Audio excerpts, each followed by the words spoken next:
Well, I've just come from watching Mary Poppins and I thought I must get on and I must tell you what I think.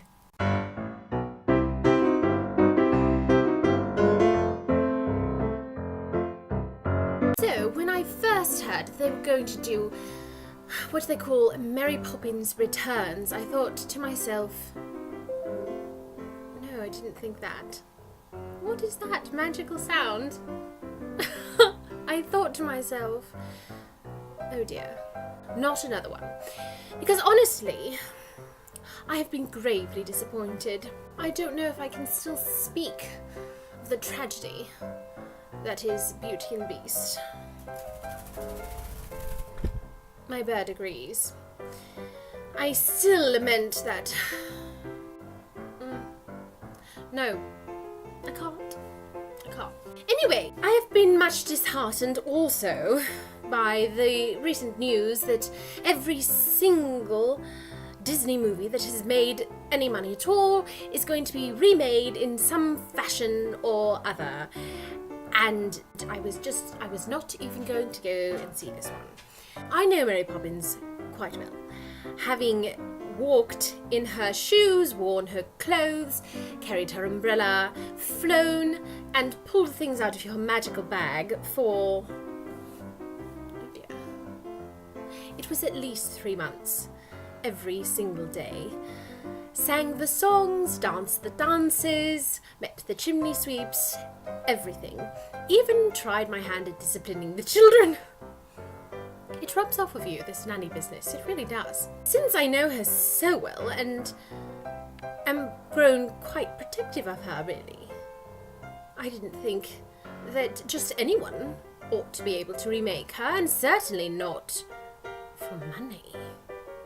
Yes, profit is something that you think of, but not the sole purpose for dragging Mary Poppins into something. She wouldn't have it. She wouldn't stand for it. So the real Mary Poppins, would she show up? I don't know. I found that today I was at liberty because I had finished a book. Writing one, that is.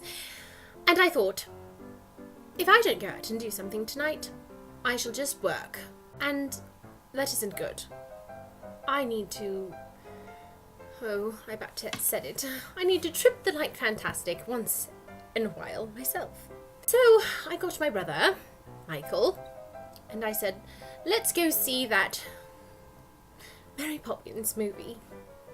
And so we went, and I sat down and I thought, oh dear, oh dear, oh dear, oh dear. Please be good. And I was pleasantly surprised. So let me tell you what I thought of it. And Alfred, be sure to interject if you think of anything. He's already talked to me all about it, so I don't believe he'll have anything else to say. And he's shy of cameras. But anyhow, my first thought was how lovely it is to see London, because as much beauty as is in the first one, it feels vast but theatrical. And here we got to see everything. It felt very real. The park was real. The streets were real, the vendors on the streets were real, everything, the rooftops, everything looked real. I almost felt as if I needed a wrap because of the fog and the wet and the cold. I actually felt as if I was there. So that was refreshing. I enjoyed the introduction with the paintings, and of course, I know that they mean that Michael Banks is an artist, but I of course think of Bert and his artistry on the sidewalk, and so it harkened back to him, and I got fond memories and warm fuzzies from that. I thought that they reproduced Cherry Tree Lane in exact fashion. I was happy to see Admiral Boom. The background music I thought was lovely, very Disney. I would not be surprised at all to hear it playing the next time I walk down Main Street Disney in Disney World or Disneyland. It suited perfectly. Now to the characters. I had seen Jane Banks, that actress, somewhere before. I believe it's in a movie called Dear Frankie. She was also in the movie Hugo, and she's very sweet, and I like her. and I enjoyed seeing her. I thought that Michael Banks had a lovely voice. It surprised me, and I very much enjoyed his song in the attic. I thought it was sweet and very sad. The Banks children were, of course, very British, very spot on, very snappy, very smart, and surprisingly very helpful to their parents. Well, their father and Ellen and their aunt and Mary Poppins. Let me get that. Let me help you with that. I thought, oh my goodness, where are these children and who has raised them, and can I have 5 of them? Thank you, because if they're that well behaved, there'd be a joy. Jack the lamplighter. Now, that was an interesting adjustment. My brother said he was a bit theatrical at first, as if insincere, and I felt that a little bit as well. But he grew on me, and I thought he was sweet, and I liked the development between him and Jane. That also was sweet, and I enjoyed it. I was sad to hear that Bert was off to parts unknown, whatever that is. Where on earth could he go? My gut tells me that he's in France, maybe Paris. He couldn't go any further than that. Not if Mary Poppins was to pop in and he'd miss her. I enjoyed the side character of Topsy. That was their version of Uncle Albert. Perhaps Uncle Albert was Bert's poor uncle, and then Mary Poppins has got this. Well, she's a cousin, correct? She's a cousin. Twice removed or many times removed, something like that. She had a very good accent and a ridiculous house. And that was funny. And a bit sad at the end, but it was a funny scene. Was anyone else feeling as if they had slipped down Diagon Alley accidentally? I was feeling that for sure. Like, don't go that way. They almost did go down a certain place that sort of looked like Nocturne Alley. But of course Mary Poppins wouldn't let them, right? Dick Van Dyke's cameo as the junior Mr. Dawes was priceless, and perhaps the best part of the movie, I don't know. It was delightful. In a word, that's all I can say. Did anyone else besides me spot the original actress for Jane? Tiny little cameo, she comes up and asks for directions. Blink and you'll miss it, but I saw her.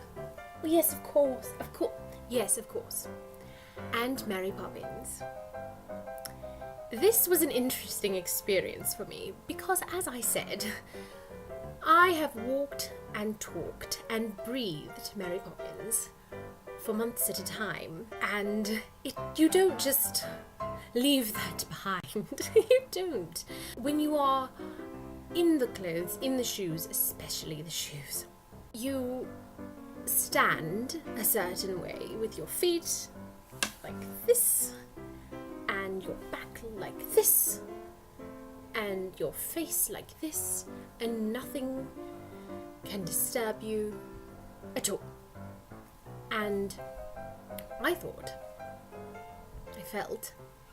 odd watching this because I felt like I was looking in a mirror and hearing myself talk, and also hearing echoes of the original Mary Poppins, of course. Oh, every move, every turn of the head, every little comment, every pause was Mary. It was Mary Poppins. So I you shan't believe this. There were 2 children sitting in front of us, and a mother, and then 2 children who were all together too tiny, too small to be sitting in a movie theatre at all. And indeed, halfway through, the littlest, who could not have been more than 2 years old, sat up in her chair, looked at her mother and said, "Is this Mary Poppins?"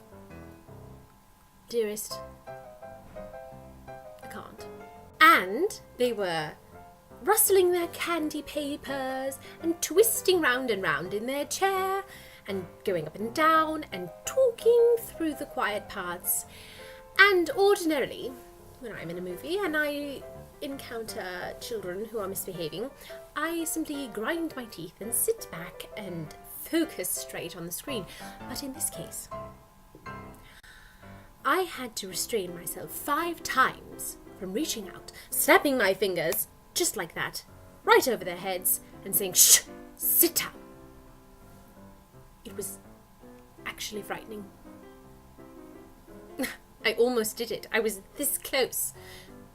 5 times. So I was very transported, as it were. Perhaps that's the right word. I was feeling the nanny. Now, of course, this is not the original, so it is not perfect. So I must mention at least the things that I found less than practically perfect. Firstly, was the main conflict of the film, the story, which was the banker wanted to foreclose on the bank's house at Cherry Tree Lane so that he could repossess it. This makes no sense. No bank on earth wants to foreclose on a house where the person who lives there, the person taking out the loan, is actively paying the loan or is capable of paying the loan, especially during the Great Depression. Because who is going to buy that house? If, as they say throughout, jobs are difficult to come by and no one has any money anymore, how on earth are they going to sell that house and recompense what they have lost? It doesn't make sense. That is not a goal of a banker. It does not make him money. And so that part shouldn't have been chosen as the underpinning conflict. It would have been better if he wasn't in fact evil. But they just couldn't find... That was enough of a problem, that they couldn't find it. And there are rules, and you will foreclose if you don't pay. So that is a problem. And enough of one, without him being a brute and a two-face. My only other nitpick, as it were, is that the music was forgettable. I thought it was incredibly wordy most of the time. Words. That's another. Words. I'm so sick of words. I get words all day through. First from him, now from you. Okay, I'll stop myself. Too many words. I did sort of like the song The Cover Is Not a Book, although I wasn't fond of the sort of rap-ish sound in the middle. That's never my favourite. But I liked the style of it. I liked when the notes went down hard instead of where you thought they would go.